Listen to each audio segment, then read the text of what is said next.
Les amis, que le Père soit glorifié. C'est toujours pour moi, votre frère, un grand plaisir de venir vous parler. Donc, que le Père soit glorifié et que toute la gloire lui soit rendue.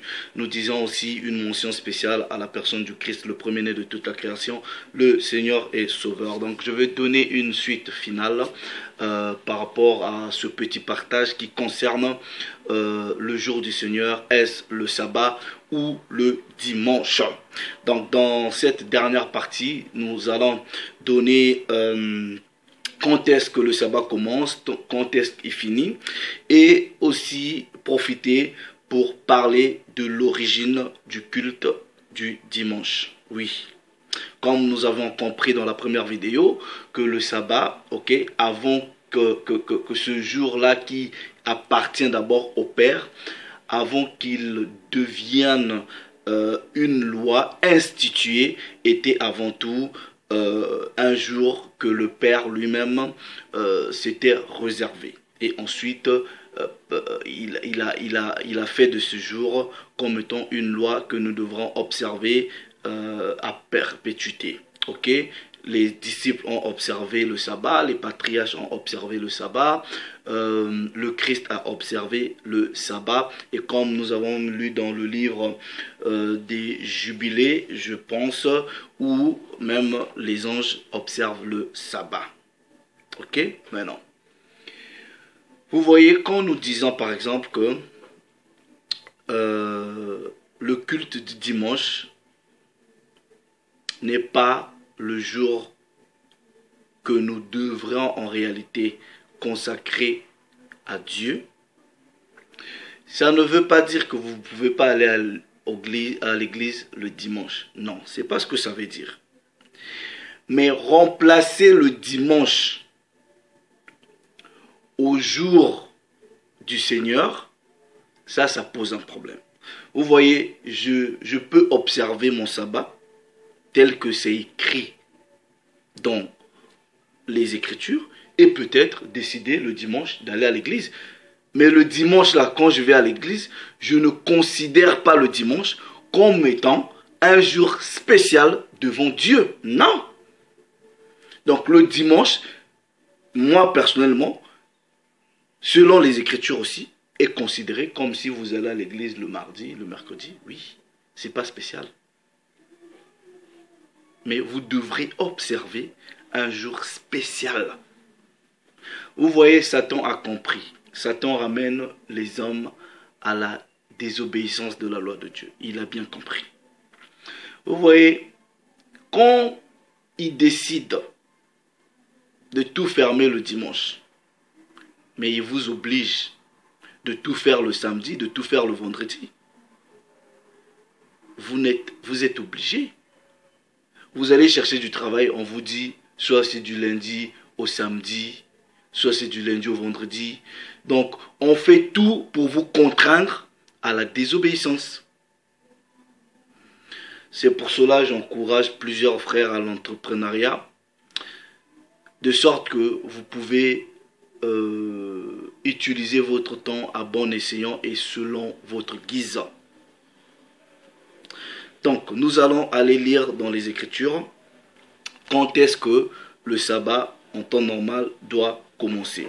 Donc, nous allons dans le livre de Lévitique, ok, au chapitre 23, ok, à partir du verset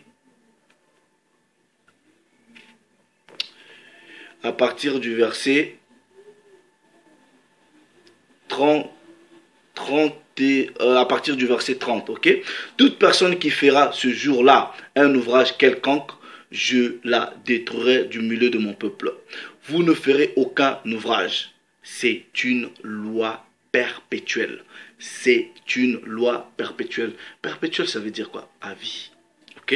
C'est une loi perpétuelle pour vos descendants dans tous les lieux où vous habiterez. Ça sera pour vous un sabbat, un jour de repos où vous humilierez vos âmes dès le soir dès le soir du 9e jour jusqu'au soir suivant, vous célébrez le sabbat. Donc, en réalité, le sabbat commence le vendredi au coucher du soleil. Ok? Le coucher du soleil. Et ça s'arrête le samedi au coucher du soleil. Donc, vous voyez là, je suis dans ma maison. Je m'humilie, ok?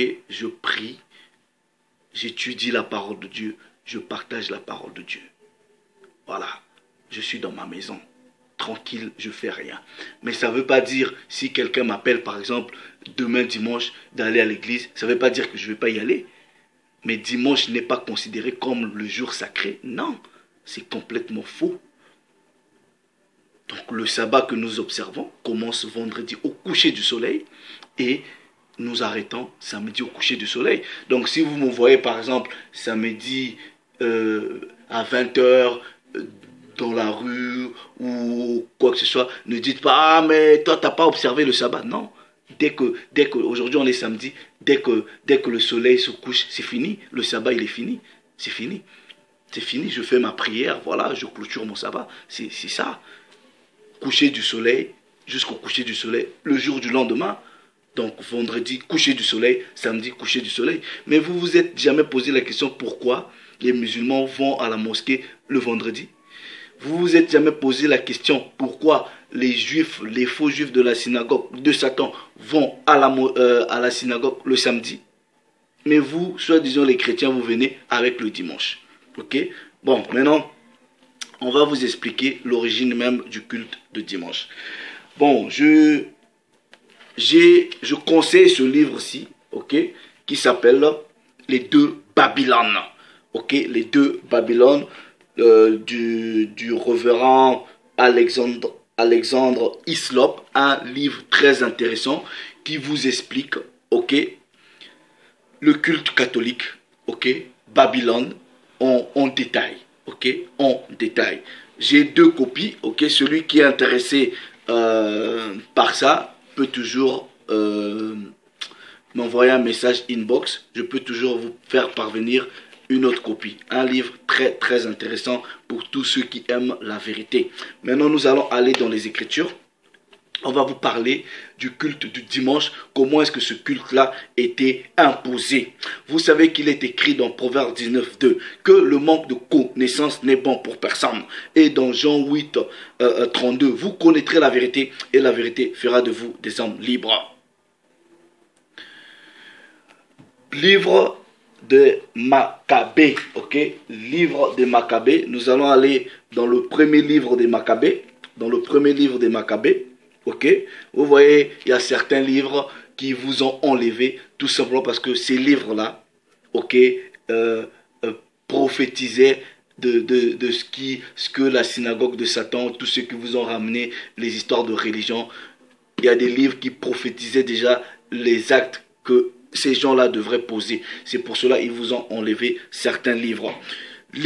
Premier livre de Maccabée au chapitre 1er, ok. Ça, c'est dans la traduction œcuménique de la Bible. Ok, il est écrit. Donc, après qu'Alexandre, ok, comprenez que ici, les Juifs sont dans la captivité grecque.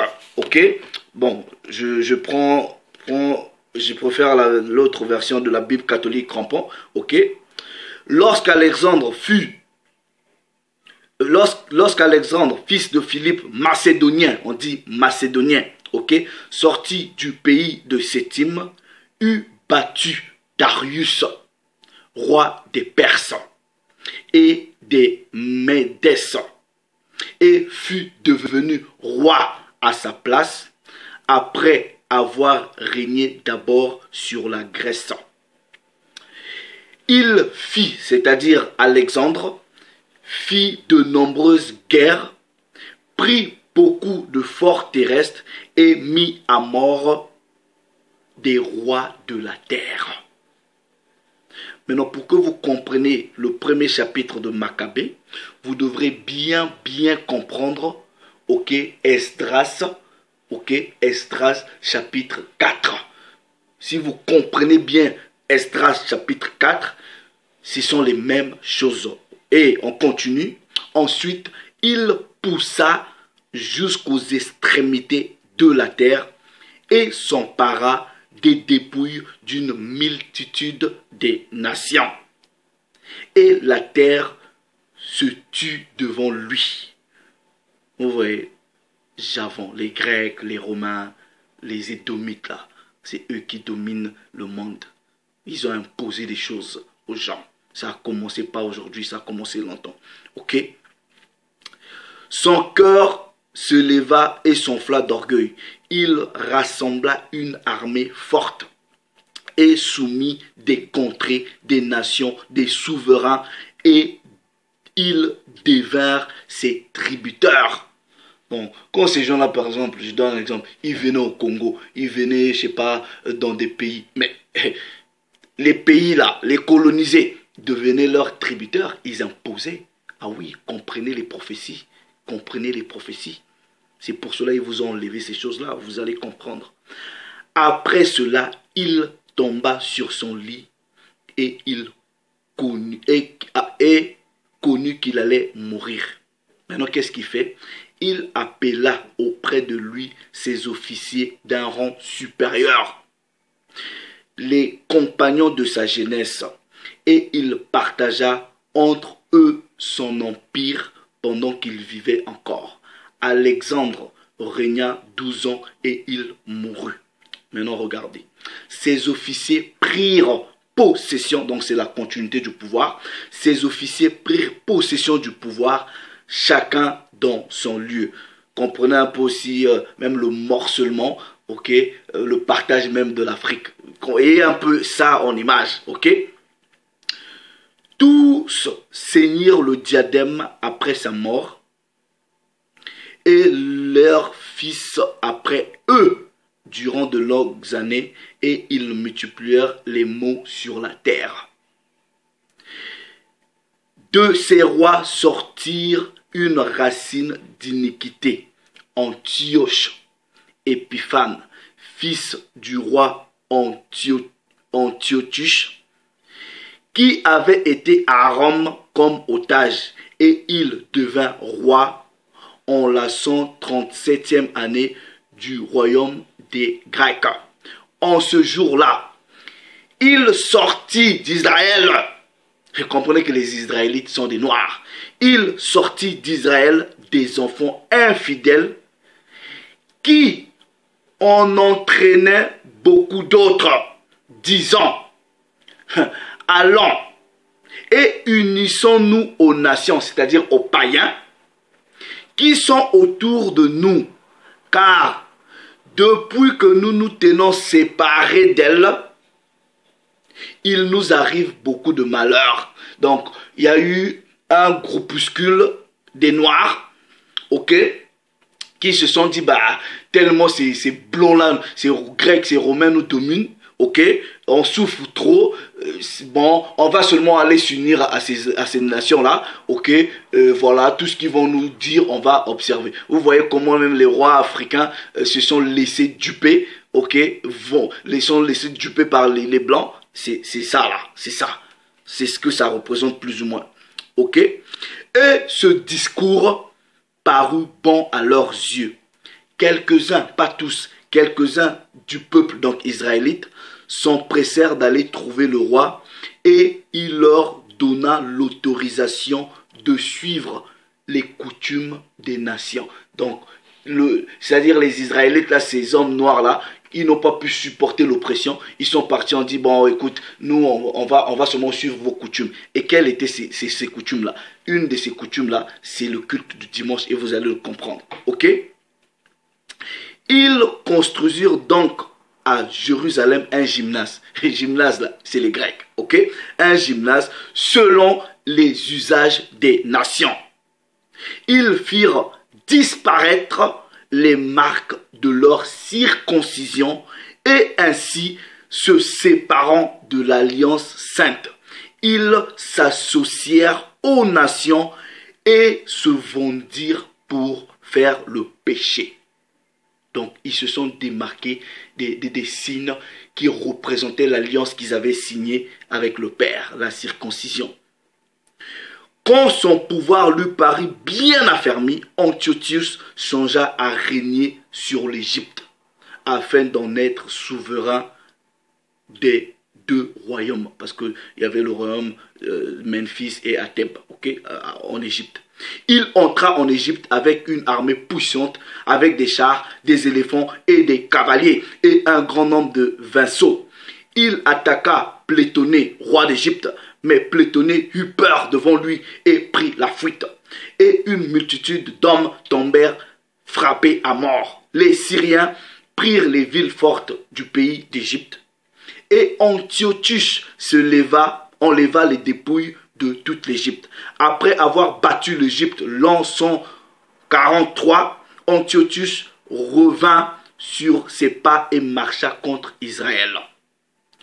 Étant monté à Jérusalem avec une armée puissante, il entra avec une audace insolente dans le sanctuaire et enleva l'autel d'or, le chandelier de la lumière avec tous ses ustensiles, la table des pains de proposition, les coupes, les tasses, les écuelles d'or, le rideau, les couronnes, les ornements d'or sur la façade du temple, et il détacha partout le plaquage. Il prit aussi l'or et l'argent et les vases précieux, ainsi que les trésors cachés qu'il put trouver. Emportant le tout, il entra dans son pays après avoir massacré beaucoup de gens et proféré des paroles insolentes. Quand ils sont venus là en Afrique, ils ont tué, ils prennent l'or, ils ont tout volé. C'est ça là, mes frères. Il y eut un grand deuil parmi les Israélites dans les lieux où ils résidaient. Les chefs et les anciens poussèrent des gémissements. Les jeunes filles et les jeunes gens perdirent leur vigueur et la beauté des femmes s'altéra. Le nouvel époux fit entendre des lamentations. Assise dans la chambre nuptiale, la jeune épouse versa des larmes. Oh, vous voyez, nos sœurs ont pleuré à cause de la souffrance que les Grecs, les Romains, ces hommes blancs les ont fait soupirer. La terre trembla pour ses habitants et toute la famille de Jacob était couverte de confusion. 2 ans après, le roi envoya dans les villes de Juda un commissaire de contribution. Vous voyez, même jusqu'aujourd'hui, il y a la survivance du pacte colonial. Vous voyez les francs CFA, tous ces francs-là, on vous prélève des indemnités. Esclaves que vous êtes. Celui-ci arriva à Jérusalem avec beaucoup de troupes et il adressa par ruse des paroles amicales aux habitants qui l'accueillèrent sans défiance. Puis tout à coup, il jeta sur la ville, la frappa d'une grande plaie et tua beaucoup d'Israélites. Il pilla la ville, y mit le feu, abattit des maisons et démolit les murs d'enceinte. Il emmena en captivité les femmes et les enfants et s'empara du bétail. Ensuite, les Syriens entourèrent la cité de David d'une grande et forte muraille avec de puissantes tours. Ce fut leur citadelle. Ils y mirent une race perverse, des gens sans foi ni loi, et s'y fortifièrent. Donc on va comprendre même les histoires de sabbat et de dimanche. Ils y entassèrent des armes et des provisions, et rassemblant les dépouilles de Jérusalem, ils les y déposèrent et devinrent ainsi un grand danger pour la ville. Ok, je prends à partir du verset 39, ils répandirent aussi le sang innocent autour du temple et suèrent le sanctuaire. À cause d'eux, les habitants de Jérusalem s'enfuirent, qui devint un séjour étranger. La ville devint étrangère à ceux qui y étaient nés. Ses propres enfants l'avaient abandonné. Son sanctuaire resta désolé comme un désert. Ses fêtes se changèrent en jours de deuil. Ses sabbats en opprobre. Et ce qui avait été son honneur devint une cause d'outrage. Les sabbats, la Pentecôte, des fêtes comme ça, là, c'était sacré au peuple noir. À l'égal de sa gloire, s'est multipliée son humiliation. Et sa grandeur s'est échangée en deuil. Vous voyez l'homme noir, vous dites, oui, nous on était grands, on a construit des pyramides, tout ça. Elle est où cette gloire-là? Partie. L'homme blanc est venu, il a pris et il vous a imposé sa loi. Vous êtes devenus ses tributaires. Le roi Antiochos, maintenant écoutez ceci, le roi Antiochos publia un édit dans son royaume pour que tous ne fissent qu'un seul peuple et que chacun abandonna sa loi particulière. Mais les gens qui sont en captivité, il leur impose maintenant en disant, voilà vos sabbats là, tout ça là, arrêtez ça. À partir d'aujourd'hui, vous allez respecter la loi des Grecs et des Romains. Et les Grecs et les Romains adoraient le dimanche. Regardez, toutes les nations se conformèrent à l'ordre du roi. Beaucoup d'Israélites consentirent à suivre son culte, le culte de ce roi grec et romain. Son culte, ils sacrifièrent aux idoles et profanèrent le sabbat. Voilà. Le roi envoya des lettres par des messagers à Jérusalem et aux autres villes de Juda, leur ordonna de suivre les coutumes des étrangers au pays, de faire cesser dans le temple les holocaustes, les sacrifices, les libations et de profaner le sabbat et les fêtes. Voilà, ça a été imposé. Ça a été imposé. Et vous pouvez lire Esdras chapitre 4. Ça a été imposé.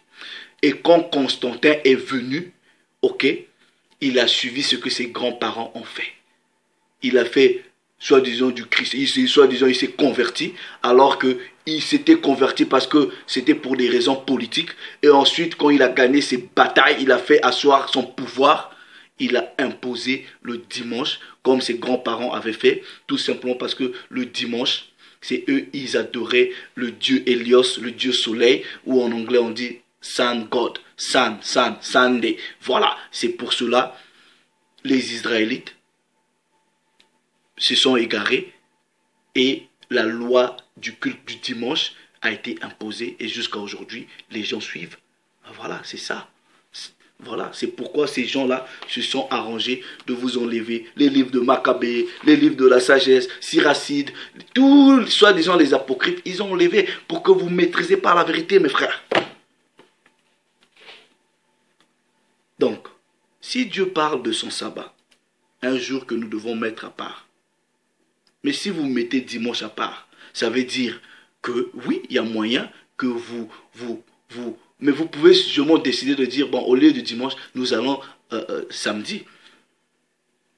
Parce que ce qui vous... ça n'arrange pas Satan. Ok? Ça ne vous arrange pas. Et le monde est établi ou est fixé de sorte que vous faites tout contre la loi de Dieu.